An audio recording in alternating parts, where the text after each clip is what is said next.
Indirect taxes کی بھرمار کی وجہ سے ہمارے بزنس جو ہے وہ فلرش نہیں کر پا رہے, ایفیشنسی حاصل نہیں کر پا رہے. ناظرین یہ تو لانگ ڈیو ہے کہ ہم ٹیکس میں اصلاحات دیکھیں. ناظرین ایک گیلپ سروے ہوتا ہے 2020 میں جس میں پاکستان کی عوام یعنی کہ 62% سمجھتے ہیں کہ پاکستان کی اکانومی اپنی صحیح ڈائریکشن میں نہیں ہے. 21 میں کیا ہوگا یہ جب سروے آئے گا پھر ہم دیکھیں گے. مجھے یقین ہے کچھ امپروومنٹ آئے گی کیونکہ کچھ سٹیپس ایسے ہیں جو ہم اپنے پروگرام کے آخر میں ڈسکس بھی کرنے کے لیے جا رہے ہیں. ناظرین اس کے بعد اب ہم دیکھتے ہیں کہ ہماری جو اکانومی ہے, جس طرح ہمارے پریمیئر نے کہا کہ ہم سٹیبلٹی حاصل کر چکے, اب گروتھ کی طرف جانا ہے. لیکن گروتھ کی طرف جانے سے پہلے ہم یہ دیکھ لیتے ہیں کہ دنیا کے جو انڈیسز ہیں پاکستان ان میں کہاں سٹینڈ کرتا ہے. ہم اس کو ون بائی ون دیکھتے ہیں. ناظرین سب سے پہلے ہم ہیومن ڈیولپمنٹ انڈیکس کی بات کرتے ہیں. پاکستان 2020 میں سٹینڈ کرتا ہے 154 آؤٹ آف 189. بہت ہی پور سکور ہے. ہیومن ڈیولپمنٹ انڈیکس کے اندر کیا شامل ہے؟ بیسک نیسیسٹیز شامل ہے, ایجوکیشن, لائف ایکسپیکٹنسی, ہیلتھ, پر کیپٹل انکم. دوسرا index human capital index, Pakistan کی سکل دیکھی جائیں گی. 2020 میں ہم کہاں فال کرتے ہیں؟ 144 آؤٹ آف 174. Very poor. اس پہ کیا کیا چیز اکاؤنٹیبل ہوتی ہے, کس طرح بنتا ہے, فارمولے میں کیا چیز شامل ہے؟ How much capital a country loses through lack of education and health. Education and health, again, basic necessity. تیسرا index Global Competitiveness Index. Pakistan stands 110 out of 141. Again, very poor ranking. بہت ہی پور. یہ ہماری کمپیٹیٹیونیس, ہمارے بزنسز ہیں, اس سے related ہے. آپ یہ غور کیجئے, ہم بات کرتے ہیں کہ ایکسپورٹس کو بڑھانا ہے, ہم کمپیٹیٹیو نہیں ہیں. ایک وجہ ہماری یوٹیلیٹیز ہے, ایکسپینسو ہے, بجلی مہنگی ہے. ریجنلی ہم بجلی مہنگی دیتے ہیں, گیس مہنگی دیتے ہیں. ہمارا raw material value added industry کے لیے باہر سے آتا ہے, کمپیٹیٹیونیس کم ہوتی ہے. لیکن اس کے فارمولے میں کیا کیا شامل ہے وہ دیکھتے ہیں. Health, skills, infrastructure, institutions, macroeconomic stability, product market, and access to the product market as well. Financial system, یعنی کہ access to the credit, یہ بھی دیکھنا ہے. And business dynamism, کتنا امپورٹنٹ ہے. میں حیران ہوتا ہوں اس بات پہ کہ ہمیں تقریباً 70 سال سے زیادہ ہو گئے, کبھی پاکستان کی بزنس ڈائنامزم پوری دنیا میں مشہور تھی, لیکن آج نہ جانے کس چیز کی نظر لگ گئی ہے.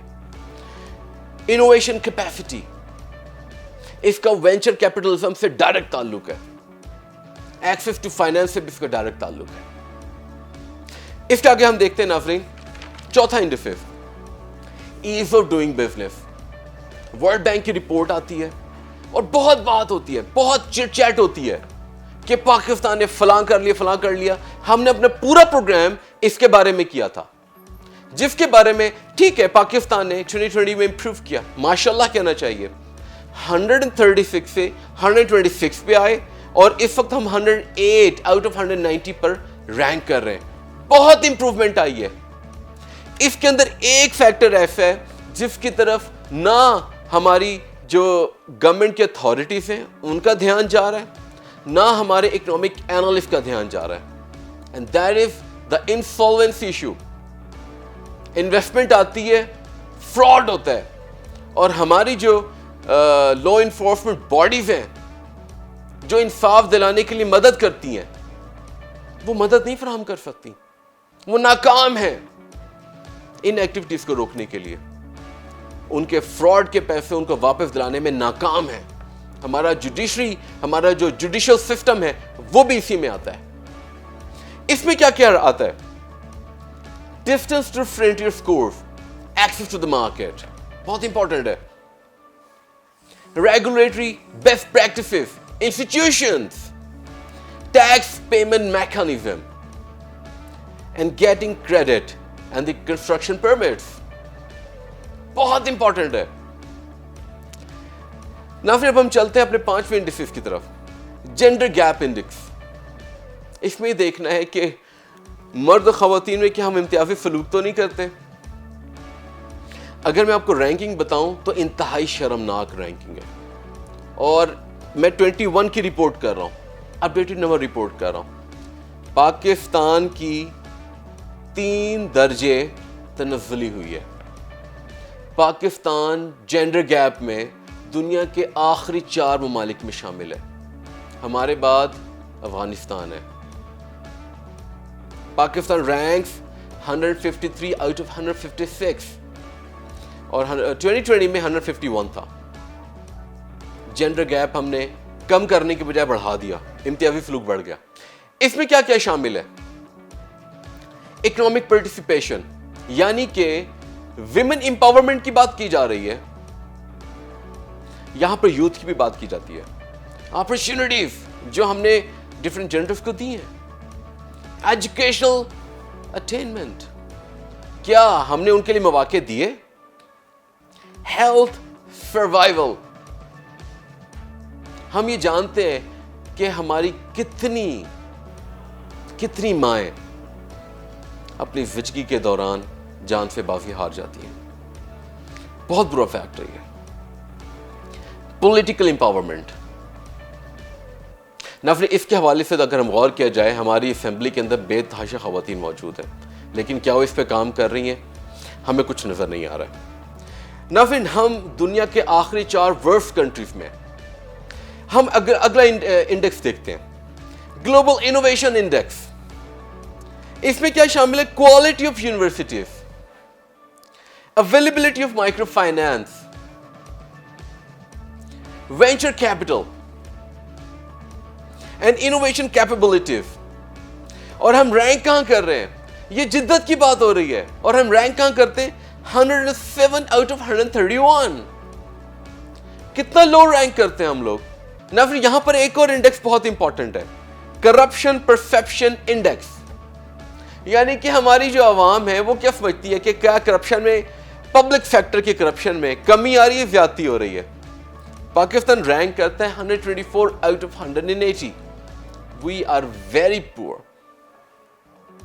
ناظرین یہ ہم نے ڈفرینٹ انڈیکس دیکھے, اور ہم نے یہ دیکھا کہ اگر ان کو ایگریگیٹ کر لیا جائے تو ان انڈیکس میں 11 چیزیں نظر آتی ہیں.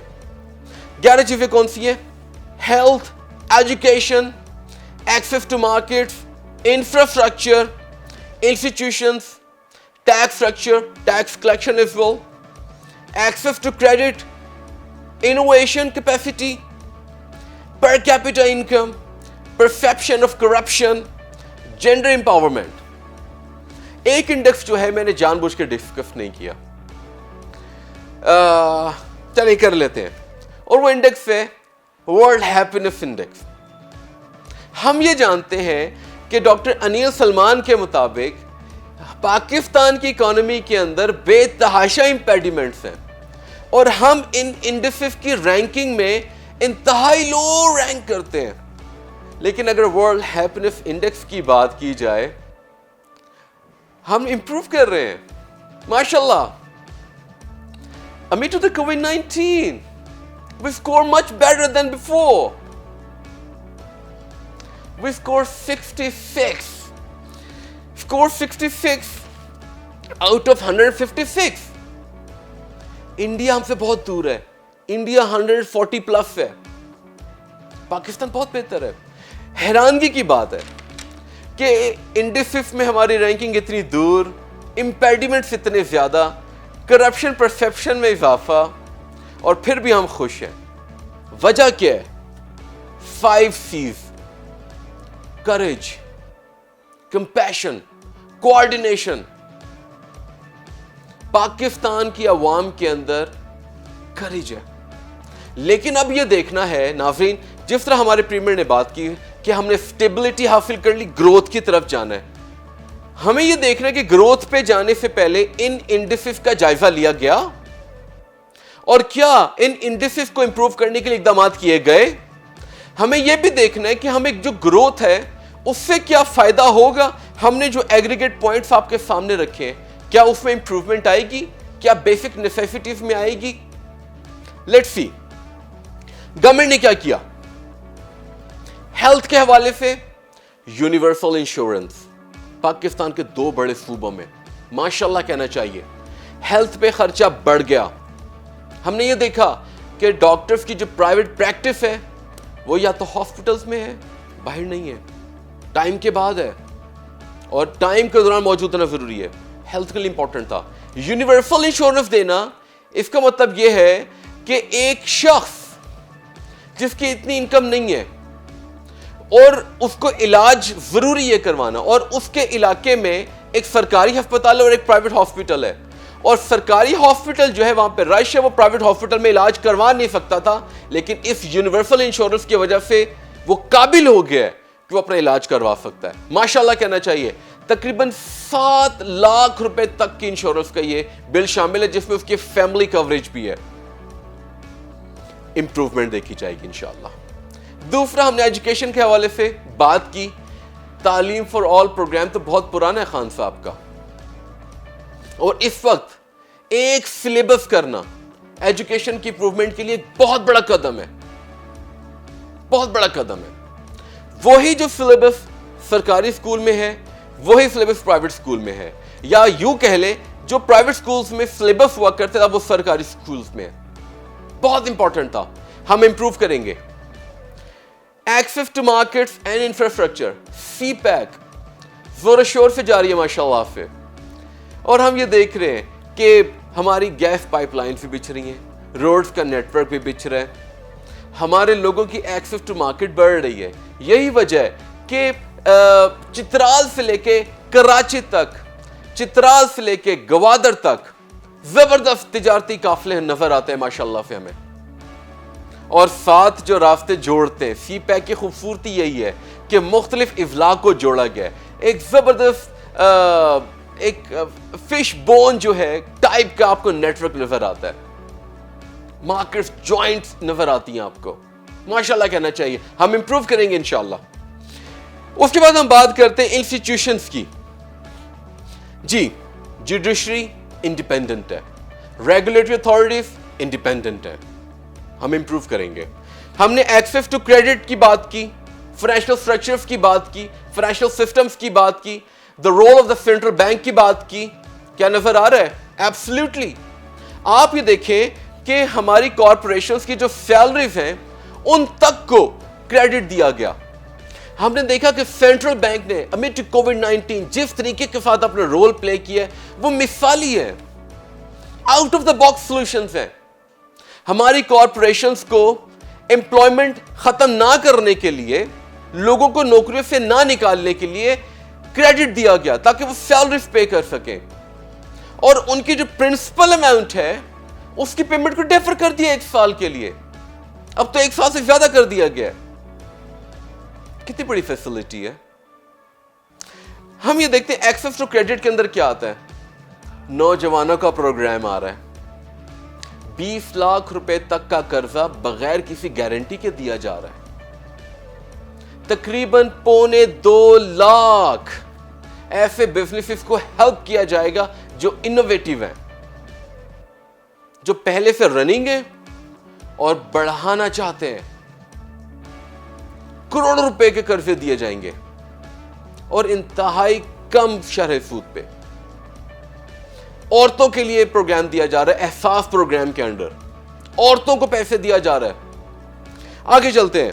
انوویٹو کیپیبلٹی, اس کا ڈائریکٹ تعلق ہمارے وینچر کیپٹلزم سے ہے. کامیاب جوان پروگرام جو ہے اس کے لیے انتہائی مددگار ہے. جب ہماری انٹرپرینور یا ہماری جو یوتھ ہے وہ انوویٹو ہونے کے لیے ان کو پیسہ چاہیے ہوگا اور ان کو کریڈٹ اویلیبل ہوگا اور ایزیلی اویلیبل ہوگا, تو آپ یہ دیکھیے گا کہ پاکستان انوویشن کا ہب بن جائے گا انشاءاللہ. یہی وجہ ہے کہ پاکستان کے اندر 19 موبائل فون کمپنیز آ رہی ہیں. ماشاءاللہ کہنا چاہیے. آگے چلتے ہیں ناظرین. پر کیپٹا انکم گروتھ کی بات کی جا رہی ہے. اس سال 4% سے زیادہ, اگلے سال 5%, اس سے اگلے سال 6%.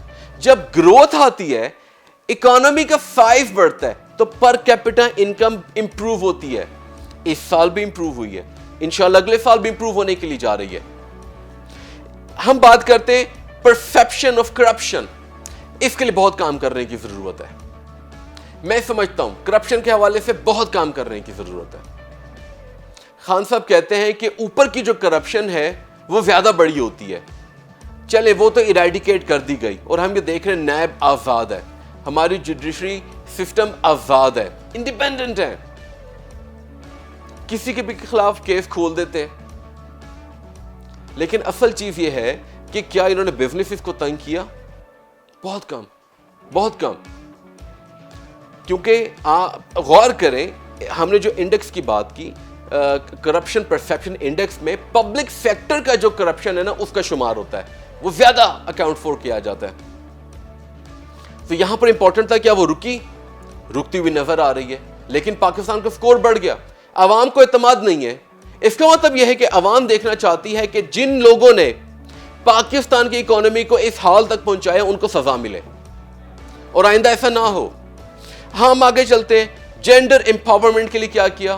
احساس پروگرام کے تھرو خواتین کو قرضے دیے جا رہے ہیں, تعلیم دی جا رہی ہے, ہیلتھ کی بہتر فیسلٹیز دی جا رہی ہے. مجھے مکمل یقین ہے کہ انشاءاللہ 21 اور 22 کی جو رینکنگز ہے اس میں پاکستان امپروو کر جائے گا.